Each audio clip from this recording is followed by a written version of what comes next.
సృష్టికి మూలమే ఆడవాళ్ళండి. అలాంటి ఆడవాళ్ళని భూదేవితో సమానంగా ఇక్కడ ఎంతో ఉన్నతంగా మనం పోల్చుకుంటాం ఆడబిడ్డల్ని. అలాంటి ఆడబిడ్డల మీద ఇలాంటి అత్యాచారాలు జరగడం ఇవన్నీ కూడా చాలా బాధాకరం.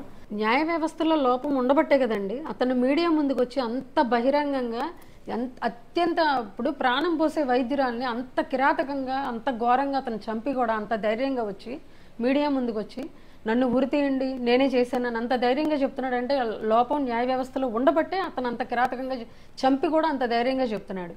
అదే ఉరి తీసారనుకోండి అతన్ని ప్రాణం చిటుకులో పోద్ది. అలాంటి శిక్ష కాదండి. మా జనసేనాని మా పవన్ అన్న చెప్పినట్లండి బహిరంగంగా ఇలాంటి వాళ్ళని తీసుకొచ్చి ఏ తోలుకు ఆ తోలు తీసి వాడిని ఎంతో కఠినంగా బహిరంగంగా అందరూ చూస్తా శిక్షిస్తే వాడిని చూసి ఇంకొకళ్ళు ఆ తప్పు చేయాలంటే వాళ్ళకి వెన్నులో వణుకు పుట్టాలండి. అలాంటి కఠినమైనటువంటి చట్టాలు వస్తేనే ఇలాంటి సంఘటనలు ఇలాంటి కిరాతకమైన ఘోరమైన కిరాతకమైన పనులన్నీ